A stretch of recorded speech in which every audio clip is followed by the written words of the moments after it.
Hey Robin, alright, so here is your mini past life spread, the short spread. And so here we're going to get the time that we're there. We're going to go to where you are, what you did with the majority of your time, the overall feeling, and the overall lesson here. So all I'm going to do is relay to you the images and impressions that I'm getting, and your job is going to be to try to make connections where you can based off of what comes through here and your current life, okay? And I'll try to help however I can too.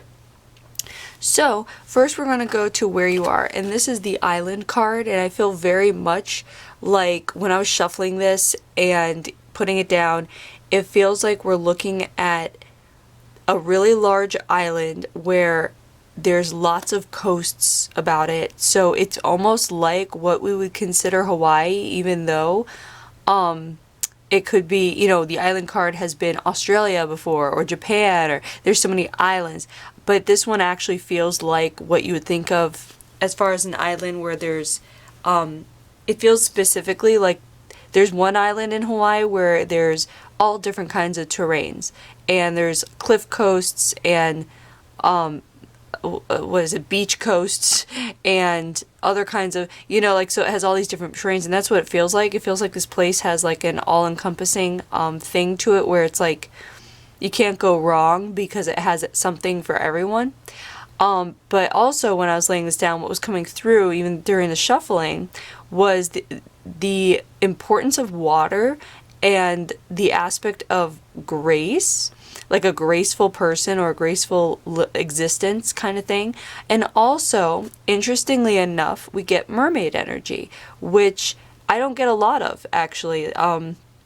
Usually these are pretty basic, past life kind of things, but it feels like we're working with mermaid energy, and it feels like when that came through that we're actually looking at what we would consider like ancient times, pre-civilization times, or even like a parallel aspect of a timeline, because time's an illusion. So this feels like we're being brought back to what we might consider the time of, let's say, Atlantis or Lemuria. There was also talk of sea people, and that's come up recently as well too, and just in my life and my radar. So usually it is very validating for me when things are coming up in my life, and then there's a reading and something comes through. So it's all for a reason.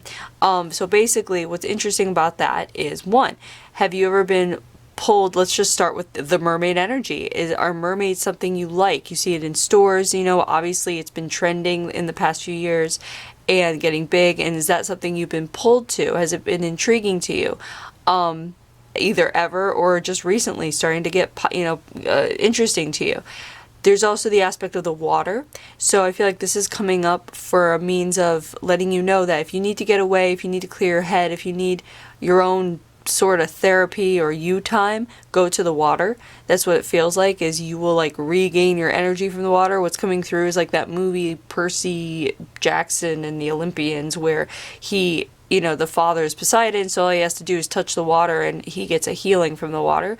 That's what it feels like, is like the water can be very healing for you. So that'd be a message for you to make sure you maintain like nearness, or at least get out to the water, a body of water, more often than you do. If you're not there already, just start going.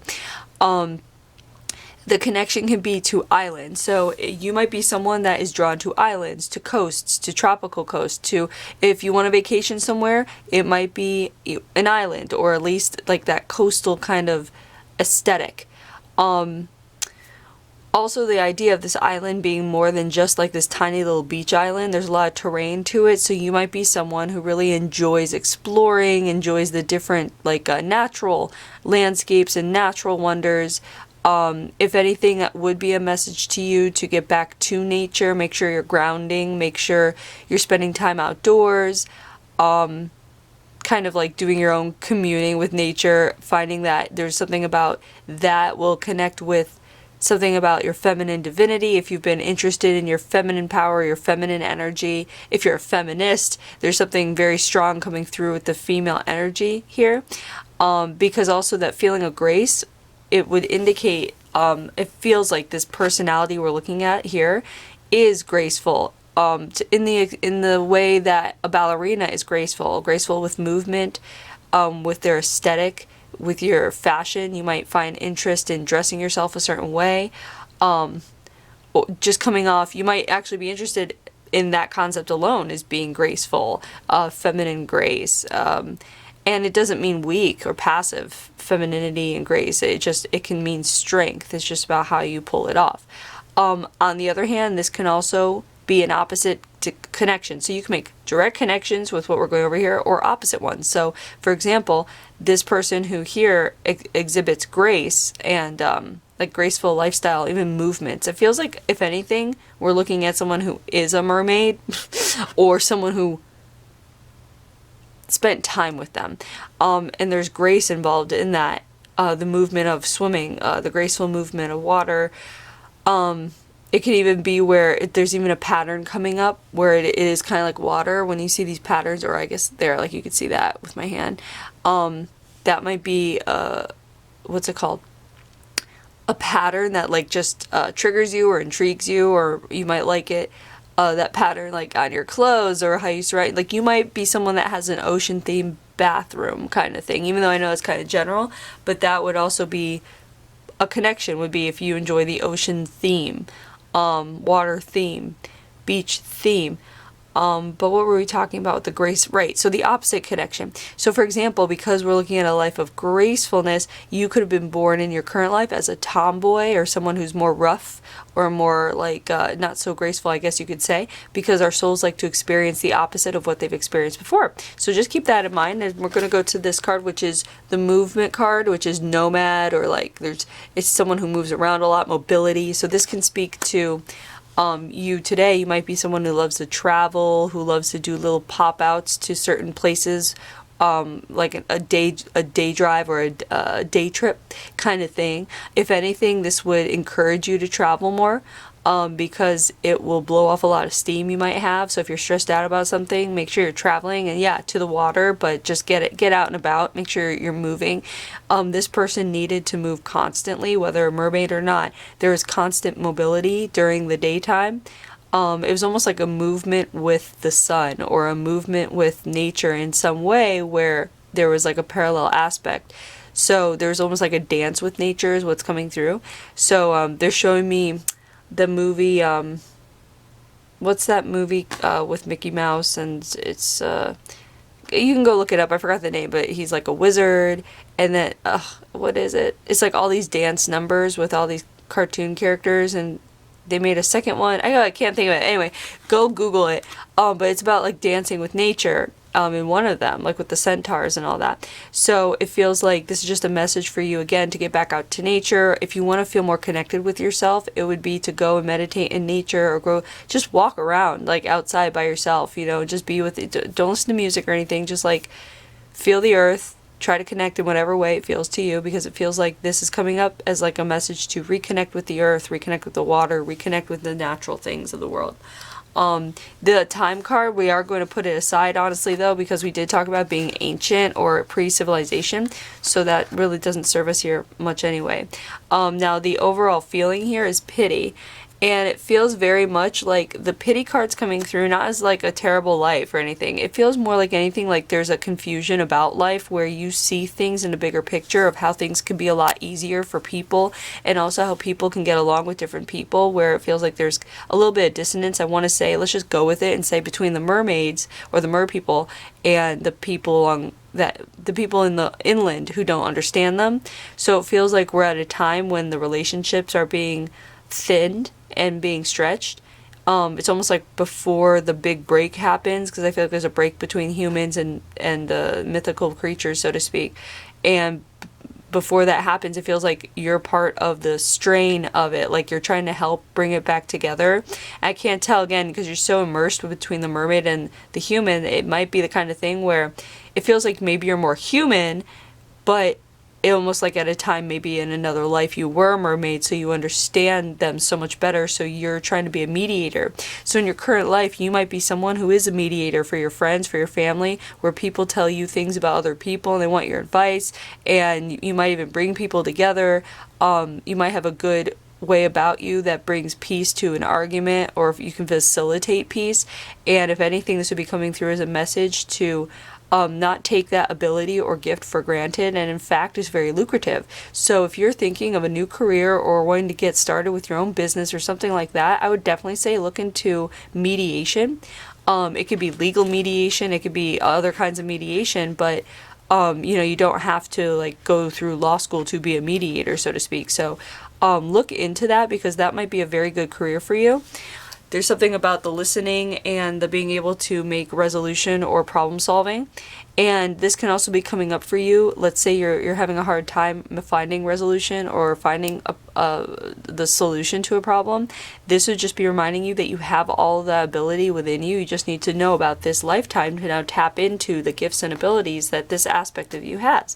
So you have it within you. Everything we go over here is within you still. You just need to tap into it if you want to. But it is this feeling of pity, of like seeing the big picture and seeing how overall the separation is going to be painful, will hurt in that way. Like it's not good space, so to speak. You know how some people can have space from each other and it's good and it's healing. You see that this is not the best thing, but it's happening anyway. So you might feel very powerless in your current life when you see situations going on around you that you have no power over, that you can't help, even though you see the bigger picture, you see what can be done to help, but nothing can be done. That could be a triggering thing for you, where it just is one of the most powerful feelings in your life might be helplessness and overcoming helplessness, overcoming not having control of your life. These might be themes in your life. If these are themes in your life, that would make perfect sense. It would connect here because you were powerless. There was no control over the situation. All you could do was make it as gentle of a goodbye as possible. So it's almost like you might have been their last mediator in between their people and your people, and so there's communication involved is what it is. So you might be someone who is an excellent communicator, but you might be held back by fears. Like, let's say that you fear public speaking, or you fear talking in a group or something like that. It's not a true fear. There's no reason for it except for what happened here, where you couldn't make the solution come about. So your soul could have come back and been like, well, I wasn't able to make it happen there, so I certainly can't make anything happen here. So it's a false illusion. It's just something that may have been planted in you here because you feel like you failed, but it's not failure. So make sure there's a message in that to make sure that you are not being hard on yourself or telling yourself that you're a failure for anything, because you're not. Every failure we come across is just a mode of transportation to the next and bigger thing for us. So just see failure as an open door, even though it's hard to in the moment. Just remember that the failure is happening for a reason, so don't label it failure anymore. Just label it the next step in the journey, because otherwise you're going to be hard on yourself and you're going to put up obstacles and you're going to close yourself in. You don't want to do that. You want to stay open and moving forward. So keep that in mind. Now the lesson here is self-love, and this is actually kind of just, we're going to jump off what we were just talking about not feeding yourself false illusions about yourself, not being hard on yourself, not saying bad things to yourself, not having a bad inner dialogue. This is a time, this lifetime, you need to be feeding yourself and feeding your soul only good things, positive things, seeing from the bigger picture, seeing from a larger perspective, seeing your role in the world. You are very needed in the world. It's just sometimes we don't get to see what we leave in the world. We don't get to see the marks we leave, the good marks we leave on people, the good thoughts that they have about us, because a lot of times people don't tell us what we do for them that's good. Usually we only hear what's bad. So just remember that you are helping people without even realizing that you're helping people. And if you want to start realizing that you're helping people in that way, then take a step towards doing something as far as what we were talking about before, is becoming a consultant, a mediator, putting yourself out there. Don't be scared to put yourself out there. If you have a fear of putting yourself out there, remember where it comes from. It doesn't come from a true fear. It's an illusion. Just remember this. So this self-love card is about seeing past the illusions that you've been told about yourself and that you tell yourself about yourself because you've been told or taught to tell yourself about those things, especially women in the world. So just remember to see the bigger picture, see the illusions for what they are, and to be your biggest fan and to give yourself all that self-love in order to move forward with your next step, okay? So there's your past life spread. I hope you enjoyed it. I hope you're able to make some connections, and thanks for letting me read you.